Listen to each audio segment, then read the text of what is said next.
Дал ушул оорусаңыздарынам деген ырдын сөзүн жазган, керемет сөздөрдү жазган эжекебиз бүгүн бизде конокто. Кыргыз Республикасынын маданиятына эмгек сиңирген ишмер, акын Бактыгүл Чоторова эжеке. Саламатсызбы? Саламатсызбы. Манайыңыз жакшыбы? Жакшы, Кудай буйруса жакшы. Көргөнүңүзгө абдан кубанычтабыз.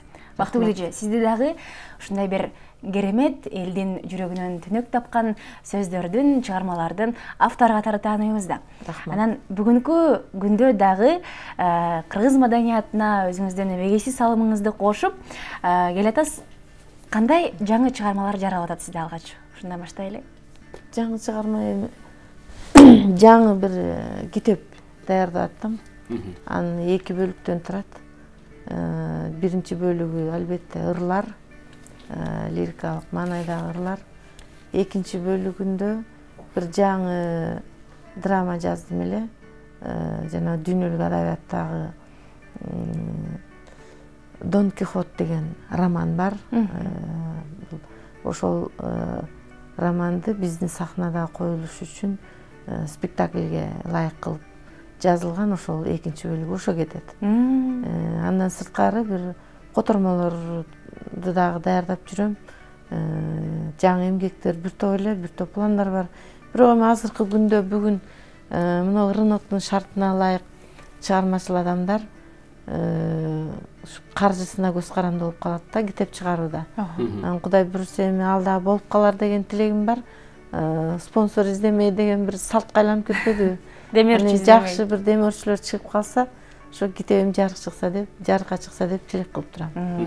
Мына сиздин ырларыңыз, сиздин өзүңүздүн чыгармаларыңыз көптөгөн биздин аткаруучулардын эле аткаруучулар аткарып жүрүшөт да. Анан алар сизден сурап алышабы ар дайым же китебиңизден алып туруп эле анан аткарып койгон учурлар болот абы? Ар кандай эми көпчүлүгүндө сурашат.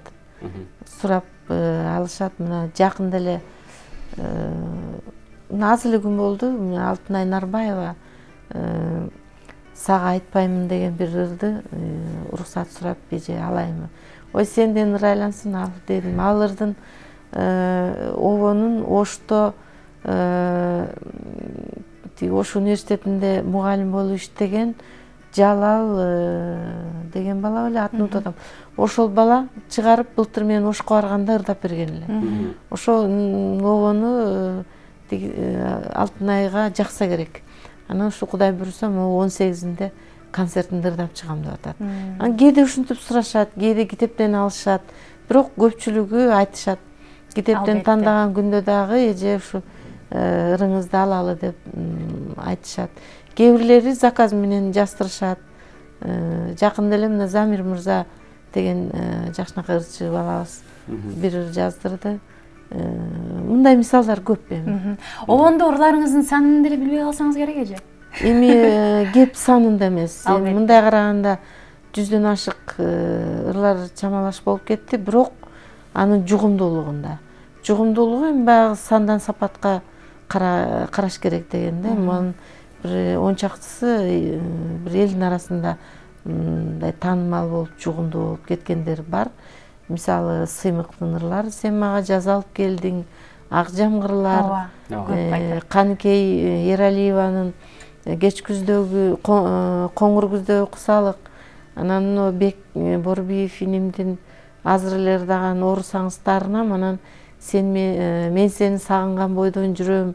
Ушу сыяктуу ырлар эми элге мындай тез алынып кеткендери бар. Бирок эми көпчүлүгү ким билет эми өзүнүн заманы болгондо угулар. Көпчүлүк адамдардан Бактыгүл эже мен угуп калам да, жакшы бир сөз укса, ушул сөз Бактыгүл Чоторованыкы болуш керек депчи. Эмнегедир ошентип болжолдоп айткандар бар да, жакшы сөз экен, маанилүү экен депчи. Элге рахмат, ошентип айтып койсо албетте көңүл көтөрүлөт, бул жакшы сөз. Бирок ар бир акындынбы, жазуучунунбу өзүнүн мындай изи бар, өзүнүн үнү бар, өзүнүн жолу бар. Бардыгын эле эки жакка шылгап койгонго болбойт.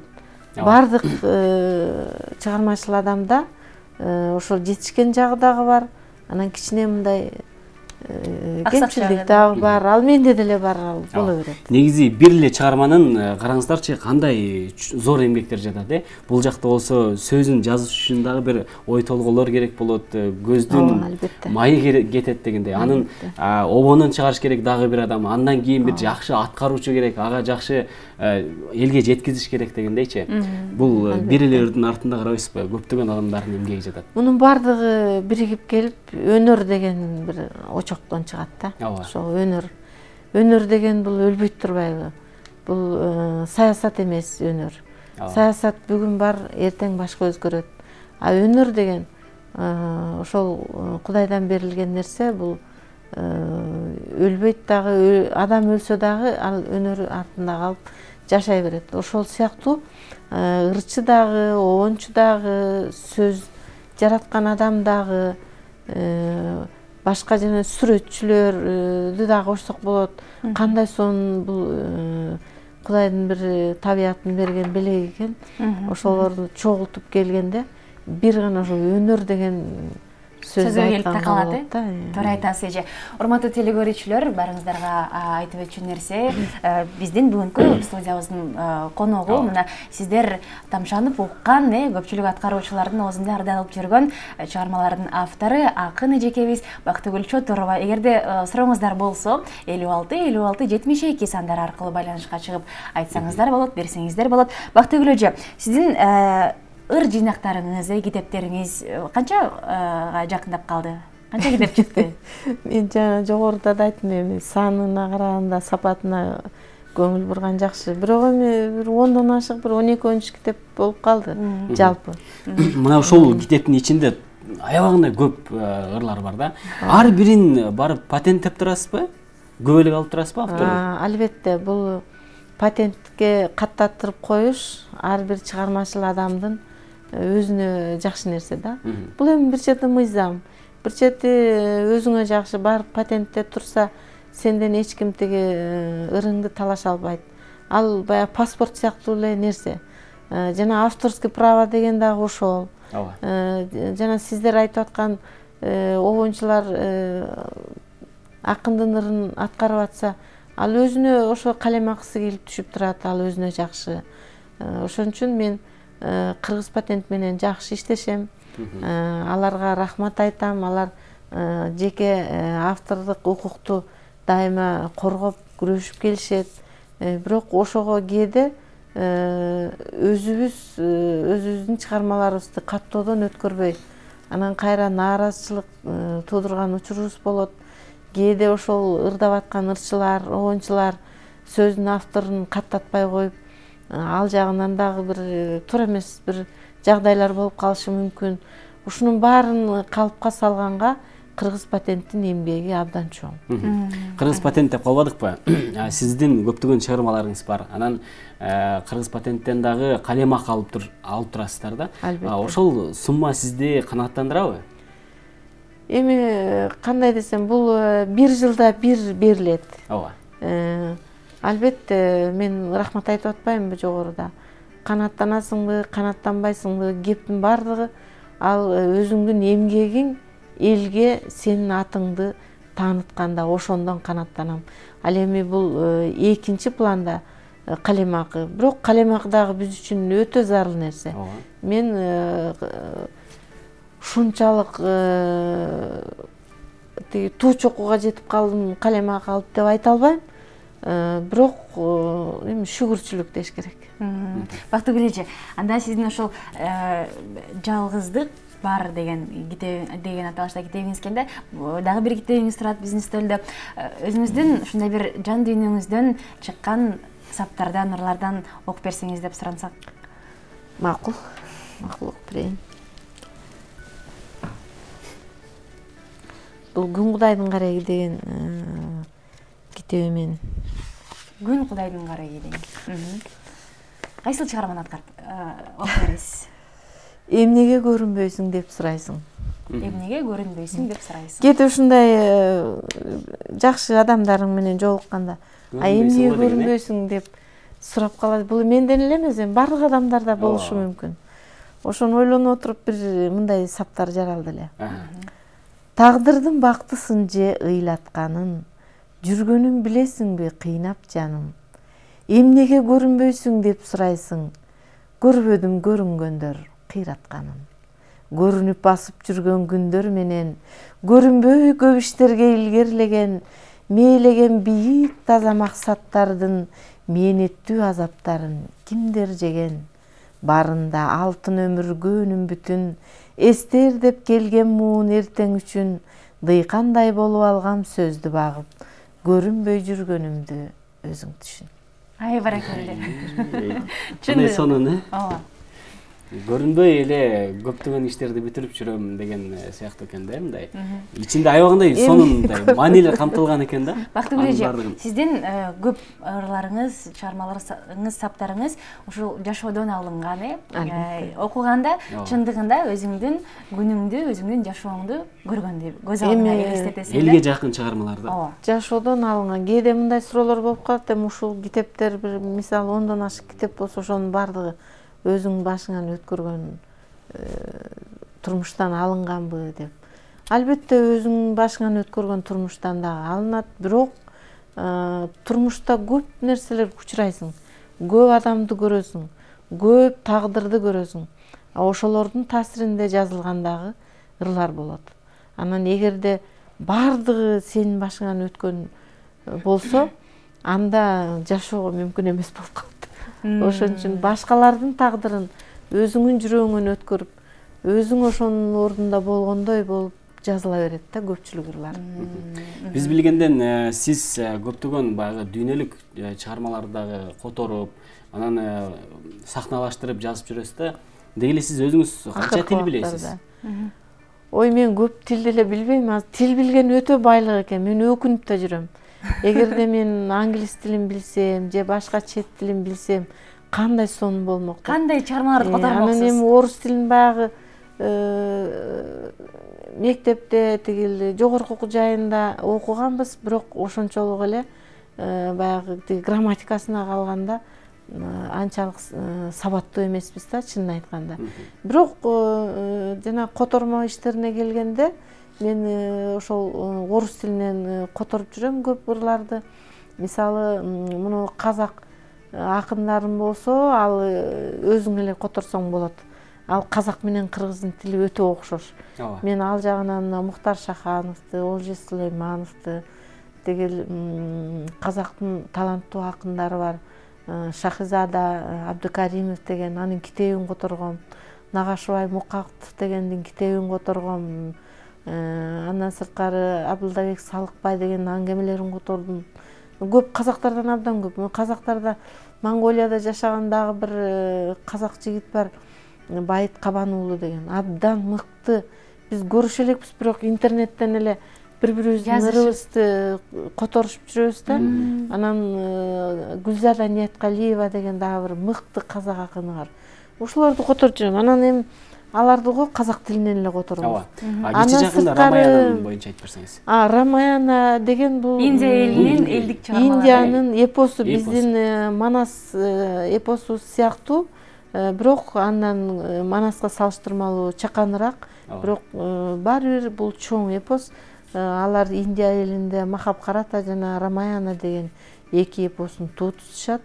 Алар биздин кылымга чейинки биздин эрага чейинки 5-кылымдарда майда хандыктар башкарып турган учурдагы бир окуядан алынган Рамаяна. Ал жерде толтура баягы жомокко ылайык мифтерге бай абдан чоң чыгарма, 7 китептен турган, 24 000 саптан турган Вальмики деген улуу акындын чыгармасы бул, эпос түрүндө жазылган. Анан ошону Индия элчилиги сунуш кылып, ал убакта улуттук театрда Темирлан Сманбеков директор болчу. Ошолор мага сунуш кылышкан. Ушуну ага чейин Махабхаратаны Алтынай Темировага сунуш кылышып, ал коюлган. Анан экинчисин мага сунуш кылышып, мен эми мынча чоң эпосту биринчиден окуп, аны кайра түшүнүп, аны кайра канча убакыт кетти? 1,5 саат, 2 сааттык убакытка кыскартып туруп, анан кийин драмага алып чыгыш өтө кыйын, татаал. Анын үстүнө адабий жанрлардын ичинен бул драматургия өтө татаал жанр. Ал коллективдүү эмгектин натыйжасында элге жете турган нерсе. Анан ошо болуп туруп аракет кылып көрөйүн деп жаздым. Кудай буйруса жакшы эле чыкты окшойт. Өткөндө ошо премьерасы болду, мына жакын арада эле. 2 күн премьера болду. Индия элчилиги өзүнүн өкүлчүлүктөрү менен элчи кошо келип, биздин дагы ушул кыргыз театр чеберлери көрүштү, жакшы пикирлерин айтышты. Бул Улуттук академиялык театрдын, драма театрынын репертуарына кирди, кудай буйруса.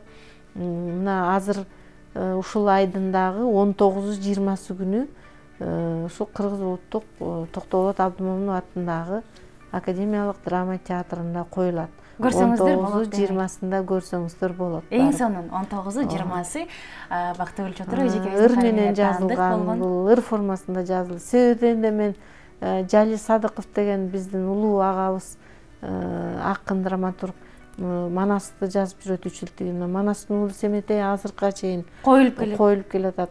Ошонун үлгүсүндө мен өзүм устатымдын таасирин көп алдым деп ойлойм. Агайдын ошол стилинде ыр менен жазылган бул. Эң сонун. Ыраазычылык билдиребиз ушундай чыгармалар үчүн. Анан Бактыгүл эже, мен сиздин ырларыңыздын жазылышы, келип чыгышы тууралуу сурагым келип атат да. Мисалы, өзүңүз жогоруда айтып өттүңүз, Бекборбиевдин аткаруусундагы Мен сени сагынган бойдон жүрөм деген ыры, мисалы, аталышы эле көп нерсени айтып турат да, Бактыгүл эже. Кимди сагынып жүргөндө жазылды эле, кайсыл учурда кантип жазылды эле, негизи эле көптөгөн ырларыңыз ушундай маанайда десем жаңылышпайм да. Ооба, махабат темасы. Махабат темасында лирикалык ырлар. Бул мындай да, поэзияда. Ушул жерин айтып бериңизчи. Поэзияда кимге жаздың эле деп сурабайт. Ал ыр керек болсо автордуку да эмес, элдик болуп кетиши мүмкүн. Эгерде ошол деңгээлге жетсе. Анткени бул поэзия эл үчүн жазылат.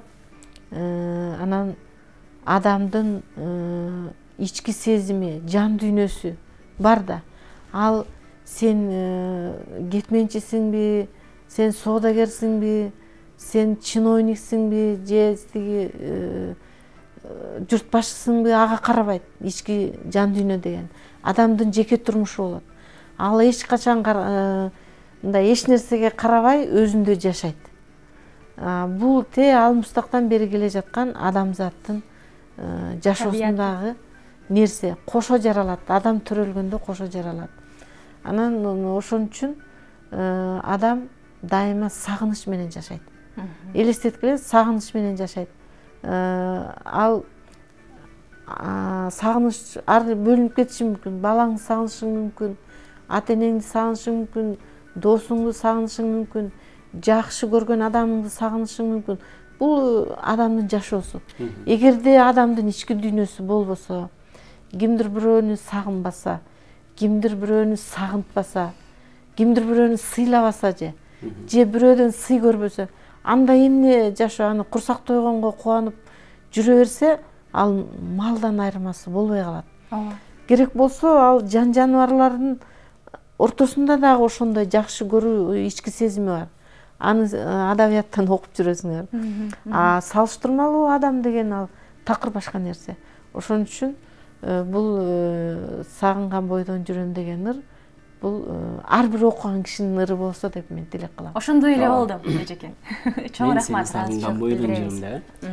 Абдан сонун ушундай сиздин жакшы чыгармаларыңыз элдердин жүрөгүнө, элдерге сиңип, багы мыкты ырлардан дагы да болсо сизден күтөбүз. Рахмат. Ишиңизге ийгилик. Рахмат. Сиздерге да чоң ийгилик. Жакында эле мына Дарак Кыргыздын биринчи дарак ыры деген аталышта мюзикл экранга чыкты. Жалпы эл көрүп баасын берип жатат десек болот. Ошол тасмадагы каармандардын ырларынын сөздөрү дагы Бактыгүл эжекебизге таандык. Анда сизге ыраазычылык билдиребиз, Бактыгүл эже, бар болуңуз. Кыргыз Республикасынын маданиятына эмгек сиңирген ишмер, акын Бактыгүл Чотур эжекебиз менен маек курдук. Алдыда дал ошол дарак ыры тасмасынын саундтрегин биз көрө алабыз. Чоң көрөбүз.